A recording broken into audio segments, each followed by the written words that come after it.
Shalom shalom, ni Pastor Sam basuhuza, ndabifuriza amahoro n'umugisha bituruka ku Mana.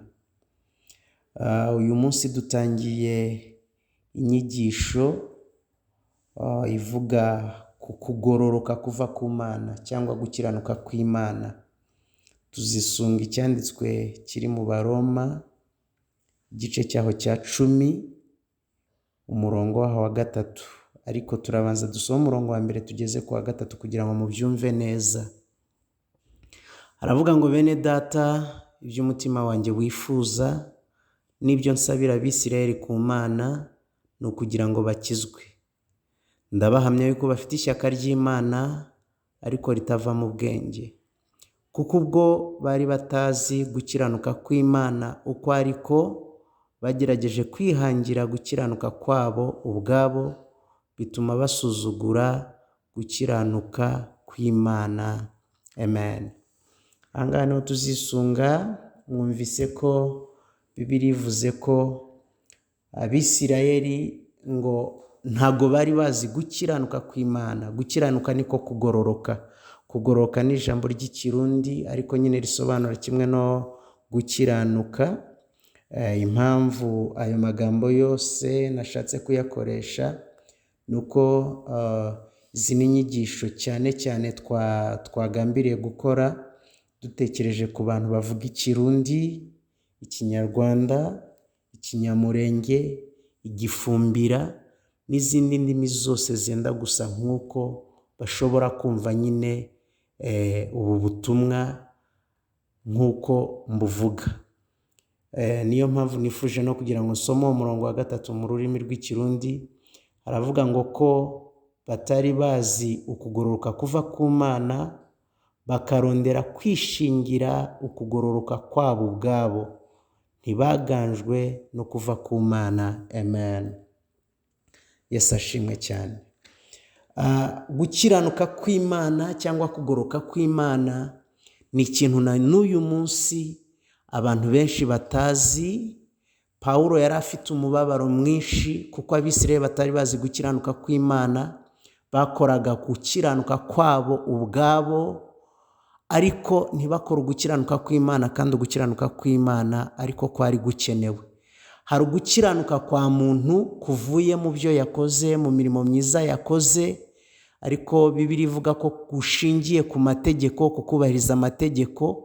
Hari no gukiranuka kw'Imana umuntu aheshwa no kwizera Yesu Kristo. Iyo ukomeje muri iki gice cya 10 cy'Abaroma, ahangaha dusomye barabivuga ku murongo wa 9 n'uwa 10, bakavuga uko gukiranuka. Rero turashaka cyane kubwira abantu gukiranuka kw'Imana, kuko gukiranuka kwa muntu nta kintu kwamumarira. Ubundi umuntu n'umunyabyaha, yavutse ari umunyabyaha. Igihe umuntu wa mbere yari amaze gukora icyaha ari we Adamu, abamukomotseho bose bavutse ari abanyabyaha. Niyo mpamvu nta muntu wo muri twebwe yigeze ajya mu ishuri rimwigisha gukora icyaha, ahubwo twavukanye iyo kamere y'icyaha. Nta muntu wigeze kwigisha kubeshya, kandi warabeshye. Tujya tubona n'abana bacu batoya babeshya, natwe ubwacu twatangiye kubeshya turi batoya. Ntago ari ibyo ngibyo gusa, ugiye kureba usanga ibintu byinshi wakoze nta wabikwigishije. Wenda hari aho wabyiganye ariko hita byemera, ntibyagusabye kujya mu ishuri nk'uko tujya kwiga Icyongereza n'Igifaransa n'ibindi. Wowe gusa kubera ko cyari kirimo imbere, wabonye abagushyigikira kuko wavukanye kamere y'icyaha.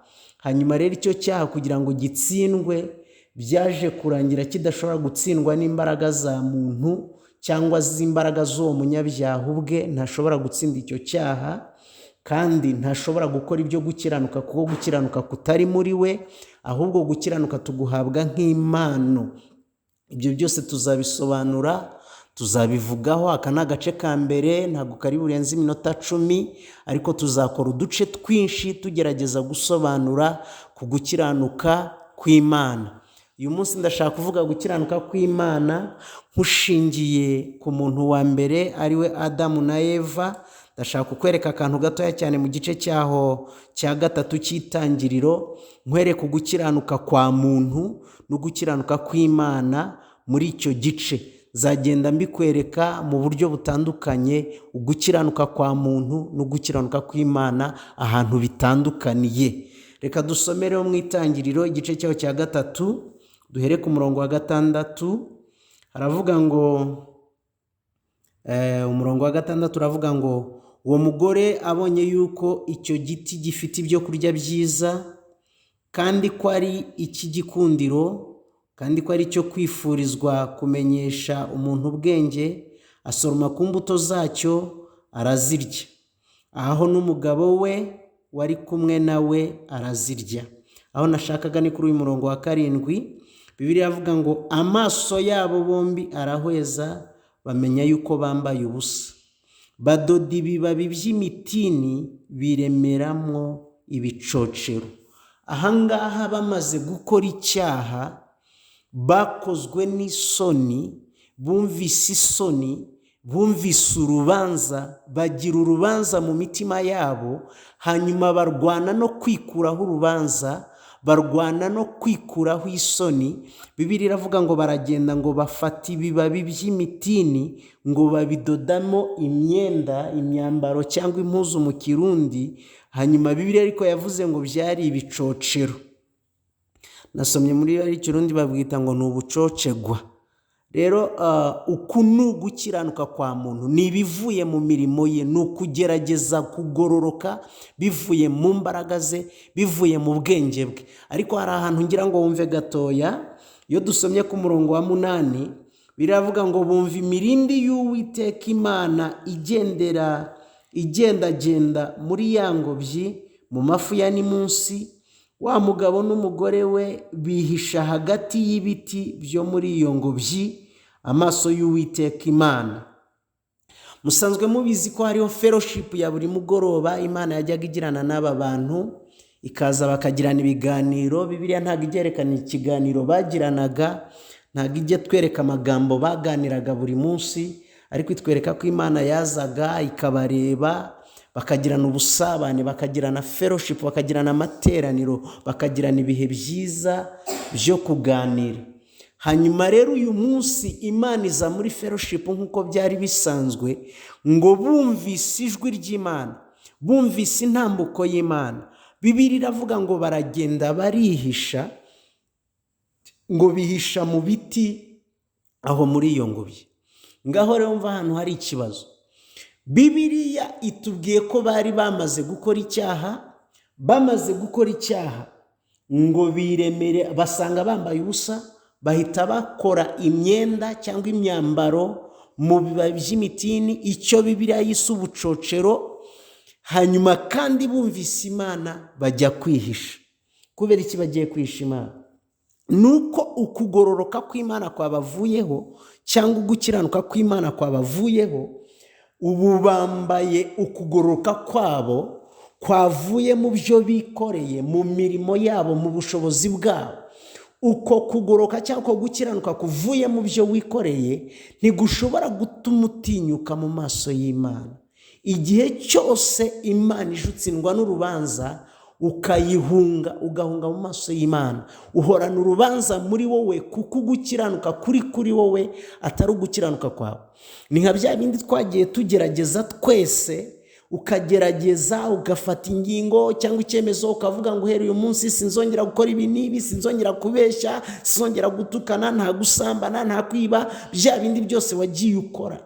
Ariko kubera yuko nyine ushatse kubikora mu mbaraga zawe, mu bwenge bwawe, mu bushobozi bwawe, bikamera nk'iki ngiki abangaba bakoze cyo kwidodera ibyo kwambara. Igihe cyose rero ukugoroka kw'Imana kukuvuyeho, cyangwa gukiranuka kw'Imana kukuvuyeho, ibisigaye urasa nkaho urimo urabeshya.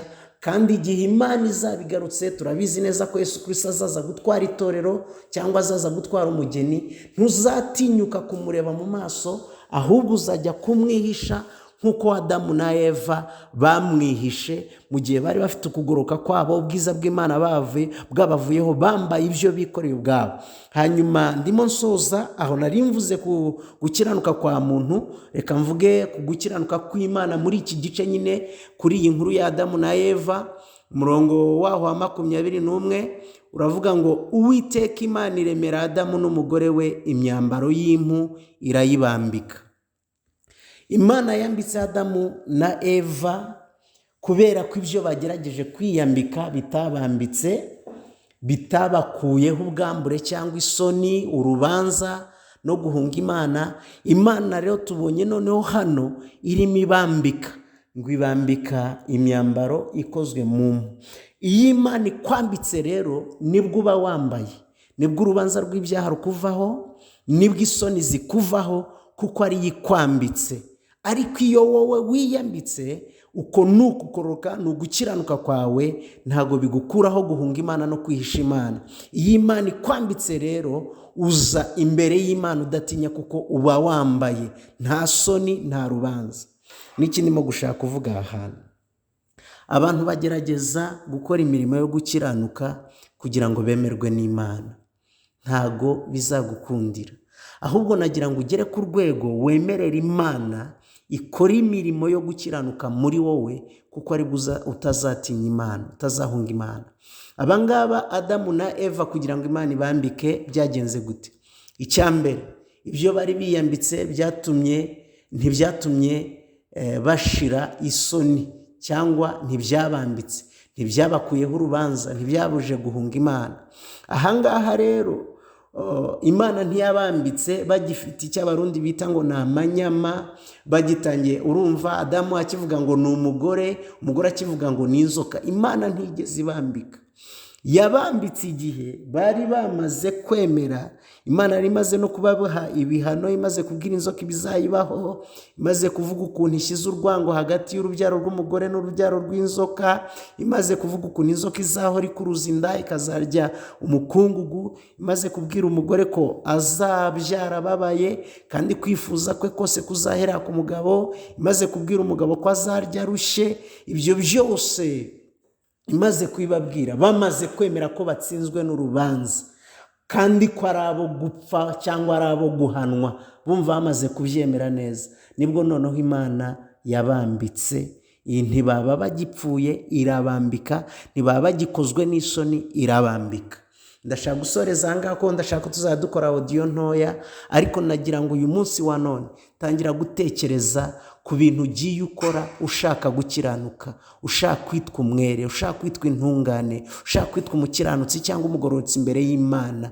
Ni kangahe byagukuyeho urubanza? Ni kangahe wagiye imbere y'abantu ukavuga ngo bagusengere, ukaturira abantu, abapasiteri, abavugishwa cyangwa abahanuzi n'abandi, ariko still ugasigara wumva uri umunyabyaha muri wowe? Nuko wagerageje kubikora mu mbaraga zawe, ugerageza gushaka ibintu bitandukanye byatuma umukiranutsi, nk'uko Bibiliya yavuze ngo Abisirayeli ngo ntibigeze bamenya gukiranuka kw'Imana, ngo ibyo byatumye ngo basuzugura gukiranuka kw'Imana, bikorera gukiranuka kwabo. Nawe wagiye ukora ukwawe, kurimo gukora imirimo myiza, kurimo kwiyiriza ubusa, ugerageza gutanga no gufasha, ugerageza kureka ibintu bimwe bimwe, ariko ibyo ntibyakugira umukiranutsi. Imana niyo ikugira umukiranutsi, kandi Imana ikugira umukiranutsi ryari? Igihe umaze kwemera ko utishoboye, ko udashoboye, niwe kugira umukiranutsi. Abantu bamaze kwemera ko ari abanyabyaha, bamaze no kwakira ibihano, nibwo Imana yabambitse. Nawe numara kumva ko utishoboye, imirimo yawe myiza itakugira umukiranutsi, byose ugerageza bitakugira umukiranutsi, Imana izaguha gukiranuka kwayo. Mugire umugisha, tuzabivugaho ibintu byinshi. Reka dusenge. Mana, turagushimye kuko ubwo watubonye turi abanyabyaha, dutsinzwe n'urubanza, turi abo gupfa, turi abo kugirirwa umujinya nk'abandi bose, waduhaye gukiranuka kwawe ubinyujije mu mwana wawe Yesu Kristo. Araza yikorera ibyaha byacu, aduha gukiranuka kwe, apfa mu mwanya wanjye ari njye wari gupfa, ababazwa ari njye wari kubabazwa. Mwami, turabigushimiye kuko waduhaye Yesu kugira ngo abincunguye ibyaha byacu. Sengera umuntu wese wumva ubutumwa kugira ngo ace bugufi muri we, yemere kandi yakire, yizere icyo umwana w'Imana yakoze, icyo Yesu Kristo yakoze, kugira ngo abarweho gukiranuka kwa Yesu, ibyaha bye bibarwe kuri Yesu mu izina rya Yesu. Amen. Shalom, shalom. Ni Pastor Sam basuhuza, ndabifuriza amahoro n'umugisha bituruka ku